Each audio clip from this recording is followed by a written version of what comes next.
Coming up next, the days-long cleanup after a line of deadly severe storms tore through western and central Pennsylvania. We have the latest on the damage and power outages. Plus, a week after the world said goodbye to Pope Francis, the process to select a new pope begins in the coming days. We look at what's next. And Pennsylvania's struggle to find enough volunteer firefighters. See how one local fire company is dealing with the challenge. The Center County Report starts now.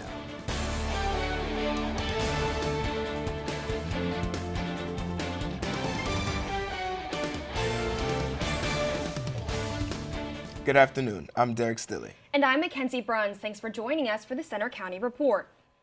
Our top story, the cleanup continues, but power is still out for thousands across central PA today after a line of strong storms roared through the state on Tuesday and again last night. Right now, about 3,900 customers are without power in Center County. The storms this week also turned deadly. Reporter Hannah Newwer is live with the latest. Hannah? Thanks, Mackenzie. I'm here just a few blocks away from University Drive, where 22-year-old Bryce Lohman was killed after he came in contact with live electrical wires. Center County is still recovering from the storm damages that came from high winds and heavy rainfall. Trees and power lines down, roads closed, more than 400,000 customers without power across the state. That's what Tuesday's line of severe storms left behind. In Center County, power was out to more than 35,000 customers after the storm, including a large part of downtown State College. For some, the outage lasted for days, including for some Penn State students during the final week of classes. We lost power for 2 days, and it came on last night, but when we came outside, because we heard people like, yay, the power's on, this was still sparking, and a power line went down, and then emergency crews came last night, but our power is still on, so. Steele says his house wasn't affected, but neighbors experienced damage to their vehicles and downed power lines. Our house wasn't too bad, but our neighbor's car got pretty messed up. A window was broken, and then there was a tree on the power line. It was kind of a mess. Alpha Fire Company's Rob Neese says the impact was widespread. We've seen similar storms, but I was actually talking to another one of our chiefs this morning. And it is extremely uncommon for us to have multiple storms that bring this sort of call volume. 3 people in Pennsylvania died in the storms, including a 22-year-old in State College, electrocuted from live power lines. There was an employee at a local hotel who noticed that there was a fire beginning in some mulch, and in an attempt to extinguish the fire, came in contact with some power lines that had fallen down in the area. Road closures and stoplight outages also affected traffic around the area. Cleanup crews have been working all week to clear roads and repair damage. I would tell people to be patient. Power companies are working as quick as they can. As you can see here, trees have been sliced in half and the branches are covering some of the sidewalk. Over here, we can see the original trunk with wood protruding out of it. Center County was not the only area that was impacted by storm damages, but other areas in Pennsylvania as well. We'll check in with them in just a moment. Back to you guys in the studio. Thanks, Hannah. Western PA also took a hard hit from the storms. In the Pittsburgh area, visibility dropped to almost zero for drivers as heavy rain swept through and flooded roads. High winds sent trees tumbling onto homes and decks. Duquesne Light Power Company called the damage unprecedented. The utility brought in about 400 people to help restore electricity. A 67-year-old man was killed by a fallen tree at a home in Ross Township, and another man was electrocuted by live wires in Pittsburgh and died on the scene. So what was it about these particular storms that led to so much destruction? Our weather anchor Matthew Howard is here to give us more context. Matthew? Thank you, Mackenzie. We actually saw widespread swaths of damaging winds across central Pennsylvania, but this storm system it still caused problems even as far south as Indiana. You can really take this out into time and see that it moves more north and east and really causing a widespread swath of damaging winds all the way through Ohio and central Pennsylvania, but really dying out as it moves north and east into eastern Pennsylvania. That line really holding strong for over 12 hours, which is actually quite insane. And you can see here, actually we have widespread wind damage actually indicated in the blue. And we have that long-lasting significant wind. We actually can define this as a derecho, and that's actually what ended up being the case in the story across Ohio, Indiana, and even parts of Pennsylvania. So we actually saw winds up to 70 to 80 miles per hour, causing widespread damage, trees down, and even a lot of damage. And you can really see that here with our wind gusts of actually getting over 60 miles per hour on campus. That was actually enough to knock down some power, knock down some tree branches, but really over 100 miles per hour in some locations, knocking down a cell tower. Thank you, and back to you at the desk. Thanks, Matthew. Firefighters have been very busy this week responding to storm damage calls, but volunteer fire departments across the country are struggling to find new members, and that includes right here in central Pennsylvania. Carson Schuler shows you how one local fire company is hoping a community event will help. At Alpha Fire Company in downtown State College, the trucks are ready, the gear is prepped, but the number of volunteers is falling short compared to previous years. The reasons are not surprising. We already have so much going on, and for someone to take the time that would essentially equate to a part-time job and make some extra money for their family, we're asking them to give us their time and energy to volunteer. Alpha Fire Company is hosting an open house on May 10th, hoping to bring in fresh faces as departments statewide face a volunteer shortage. So we're in a much better spot than a lot of the state and a lot of the country. Volunteerism is certainly down, and it has been declining over the decades. So this isn't a new problem, but it is becoming critical all over the state, all over the country. In the U.S., there are about 676,000 volunteer firefighters, representing roughly 65% of all firefighters. That number has dropped from 897,000 in 1984, the first year the National Fire Protection Association began tracking the numbers. I'm here outside the Alpha Fire Company in downtown State College. With fewer people volunteering than ever before to be firefighters, stations like this one are turning to community events, like the open house on May 10th, to recruit the next generation of firefighters. Visitors will get a chance to tour the station, check out the gear, and even try out some of the equipment. But for James Pletcher, the message is bigger than just showing off the trucks. That's our biggest issue, is we have such a turnover every 3 or 4 years. We would love to see more of our local community members join up, just so that we have something to kind of offset that consistent churn every 3 or 4 years when people graduate. They say the job is rewarding, and that anyone with time and commitment can learn how to serve. The fire company gives you a wealth of knowledge that you may not have had otherwise. It gives you a pool of resources outside of just being able to call 911 in emergencies. In State College, I'm Carson Schuler for the Center County Report. Alpha Fire Company says no prior experience is needed to volunteer, just a willingness to serve. You can learn more about how to get involved on their website or by stopping by the open house next Saturday. A preliminary hearing for the suspect in an alleged school attack plot has been postponed. Investigators say State College High was the intended target of an attack using bombs and a hit list. 20-year-old Braden Phillips is charged in the case. He's charged with conspiracy to commit murder and is being held without bail. His next court appearance was set for Wednesday, but the court postponed because of local power outages. The Bellefonte Area School Board has appointed a new member to serve the remainder of an unfinished term. Holly Hopkins was chosen from 5 candidates to serve the rest of the term held by Jack Beschel II. He resigned after being arrested for allegedly assaulting his girlfriend. Hopkins is also running a write-in campaign for nomination in the May 20th primary election for a 4th term on the school board. Her appointed term will end in December.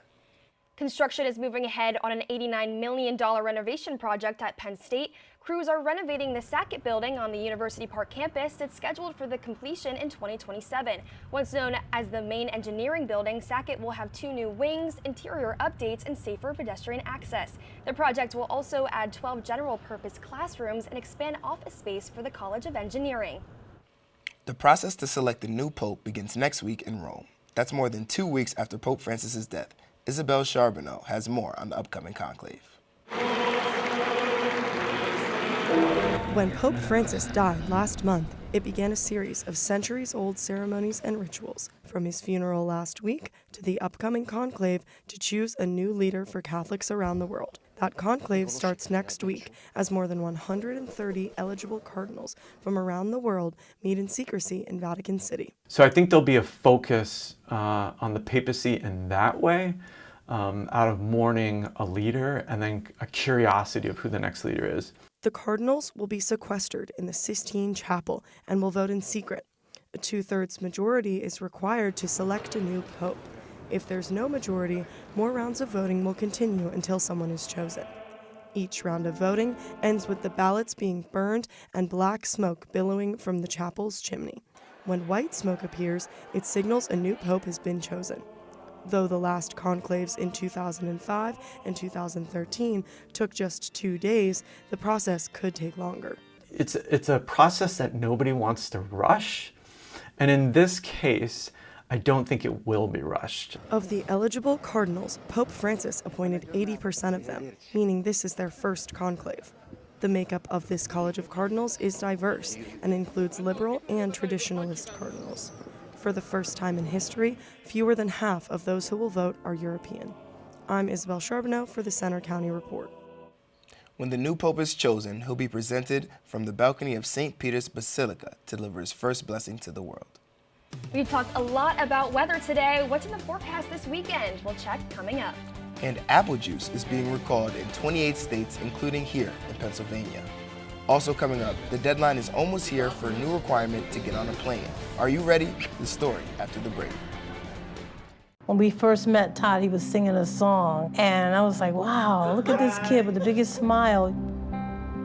Todd's a joy. Yes. Todd's really is a great joy. And you. Learn about adopting a teen at adoptuskids.org.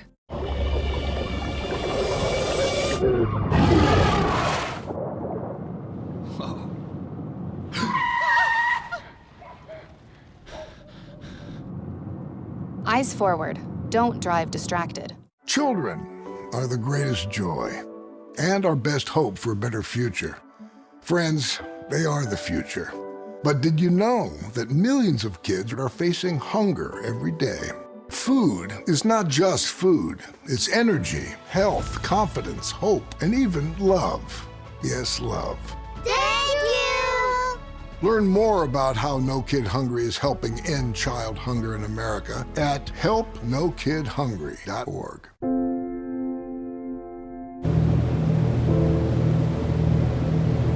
Keep going, keep going.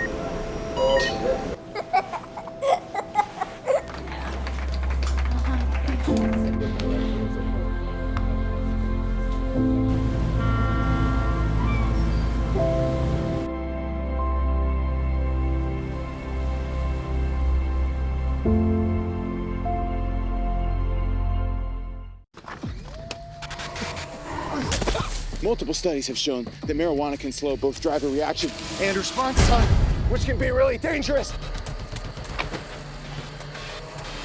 He's here. He's here. Wait. What? I can't drive. Why? My. Oh.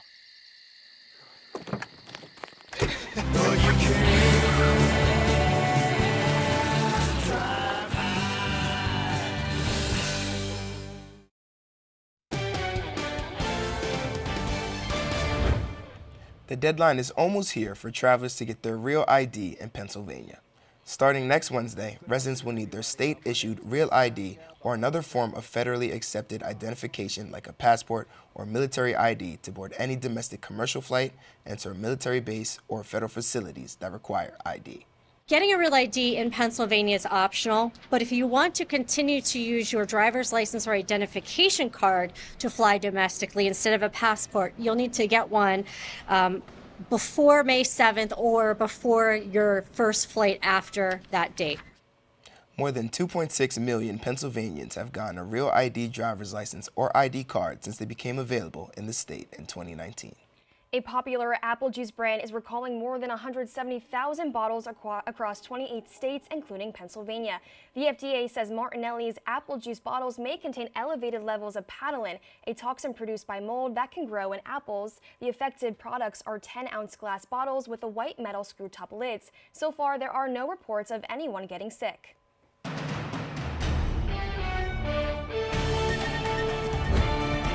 We've seen showers and storms over the past couple of days, and that will continue to be the story as you go into today. Looking right now at Beaver Stadium, we're seeing mostly cloudy skies right now, and we're actually seeing those temperatures start to climb a little bit in the low 70s.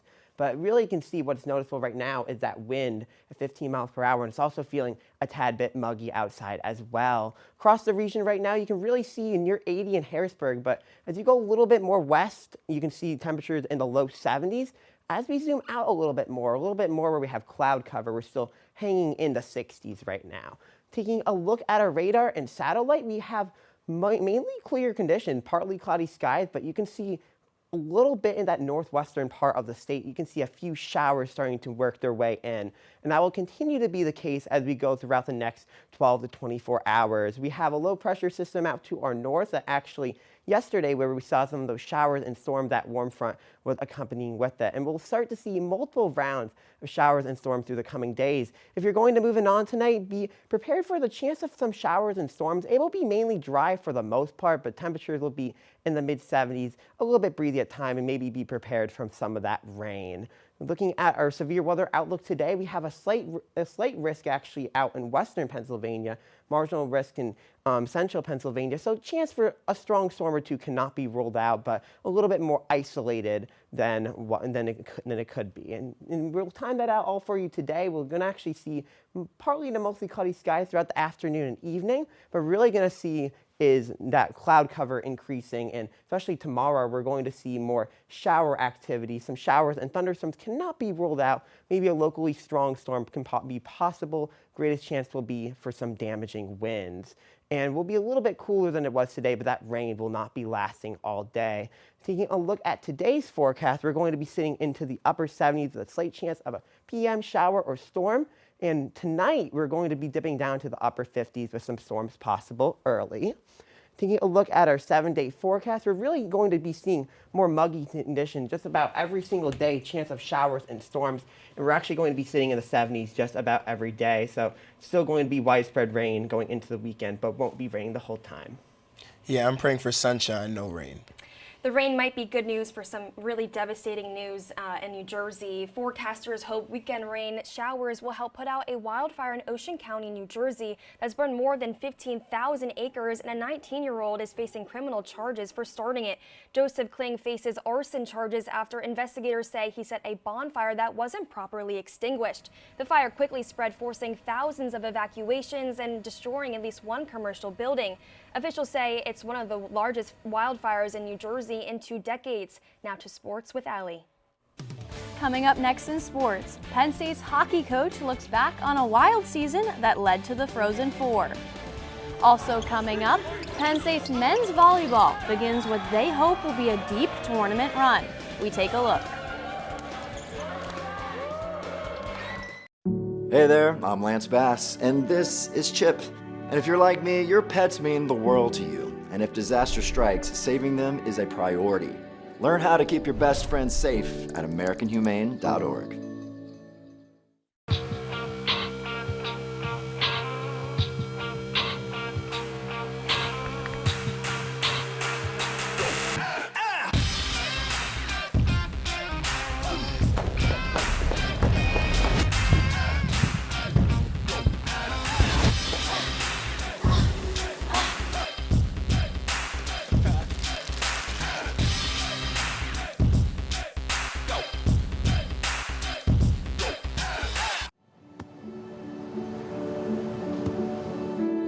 I don't remember how it started. Go to that. Our back and forth. It always came back. Dad! You probably don't remember what you told me, That was perfect. but I heard every word.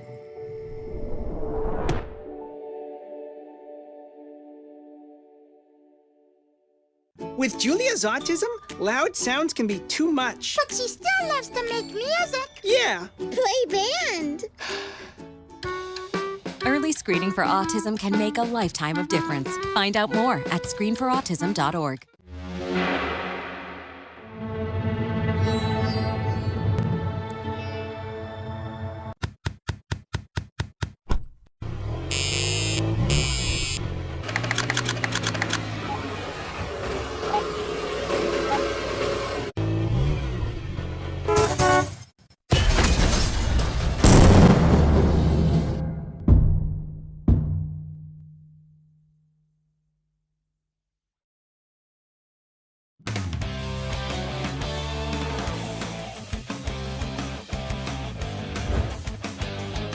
I'm Allie Winskowski with sports. The Penn State men's volleyball team will play Damien University tonight in the first round of the NCAA tournament.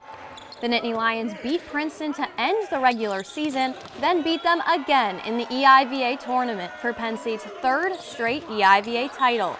Sophomore Michael Schwab was named the tournament's most outstanding player, hitting 9 aces. Tonight's game is in Amherst, New York. Penn State baseball is back on the field tonight to start a 3-game series against Maryland at Medler Field. The Nittany Lions are coming off of a huge 14-4 win against Rider on Wednesday. The Lions still have a winning record this season. They're 26-17 so far, with 2 weeks left in the regular season. The Penn State season for men's hockey was one for the record books. From their mid-season struggles to the Frozen Four, Kiara Baker has more on their journey. Expectations were high, but the first half of the hockey season was a serious low for Penn State hockey. The team started winless in the first 9 conference games. We always thought we were pretty good, and we still thought that through the lows, although the results just weren't coming. Then a turnaround happened. The Nittany Lions had a hot second half and made the NCAA tournament. So, we always felt this was possible. We really did. The Lions made a playoff push and secured their first ever berth in the Frozen Four. Boston University ended their run in the national semifinals, but the team is proud of its culture and ultimate season success. We weren't able to bring in any new players. It was done by them, the team refocusing and focusing on values, but refocusing what they did in their commitment to the team and to each other. And that's how it was done, which is basically culture, right? Penn State finished with its highest ranking in program history at number 5. The team wants to continue to build off of this season. This week, Coach Gal Godowski reflected on the team's mindset, recalling what the players said about the future approach to big moments. They were saying that the next time, if we're fortunate enough to get there, we have to turn it into less of a celebration and more of an opportunity. I liked how they put that.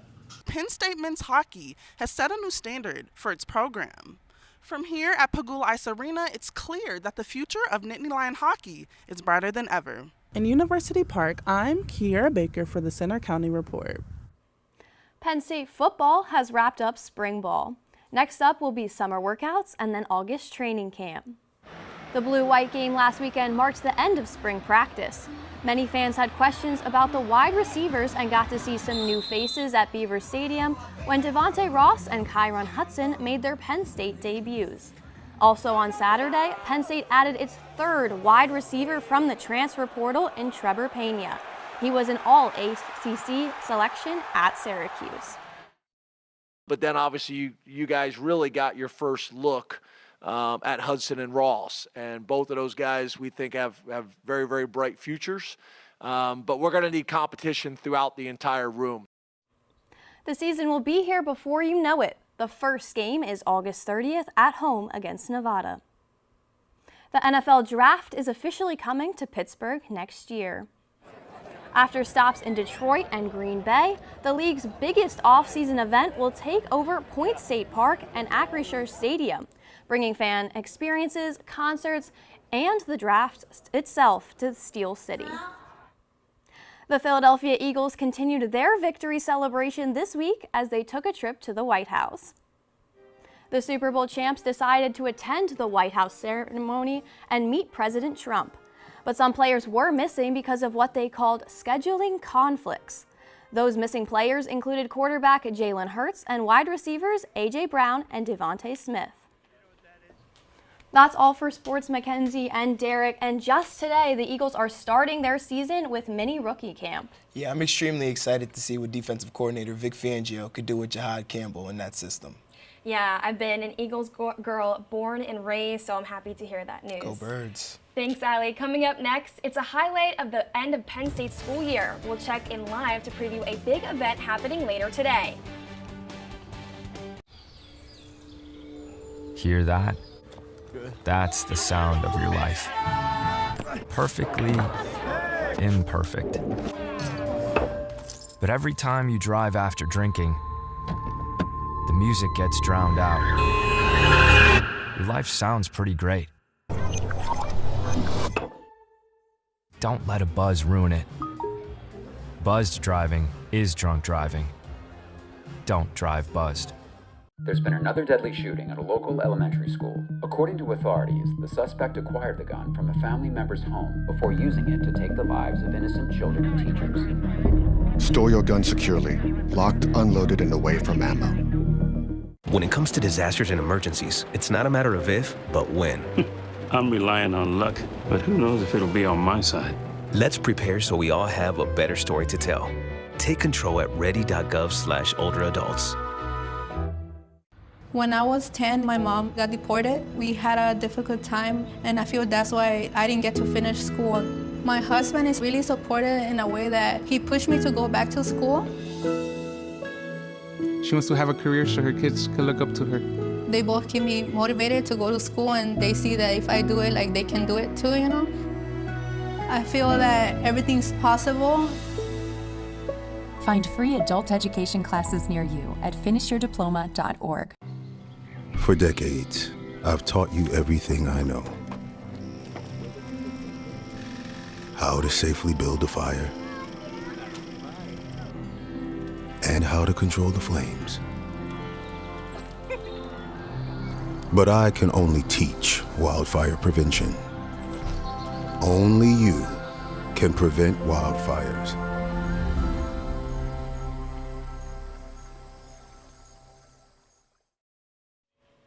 Penn State's annual music festival, Moving On, is celebrating its 50th anniversary tonight on campus. Reporter Sarah Grosh is live in University Park with more on the event. Sarah? Derek, Moving On starts in a few hours here at the IM Fields. It's a free student-run music festival that happens every spring and draws thousands. This year, All American Rejects are the headliners. In the past, it's hosted big names like Jack Harlow in 2022 and Walk the Moon and Dayglow. Gates are set to open at 3:30 and the festival will kick off with Fez, a band made up of Penn State students. Other performers include Claire Rosenkrantz, Baby Tate, and Pusha T. Now we're watching the weather for later. There could be thunderstorms, so be aware if you're out here. Penn State police say Park Ave and other roads will be congested this afternoon because of the concert. Live in University Park, I'm Sarah Grosh for the Center County Report. Back to you, Derek. Thanks, Sarah. That's all for today's newscast, our final broadcast of the semester. A new team will be here in the fall. Mac, how do you feel about that? I am so sad, let me tell you, but you can still follow us anytime for breaking news on our Center County Report X, and you can see our stories on our Facebook page, Instagram, YouTube, and our website. Have a good weekend and a safe and happy summer.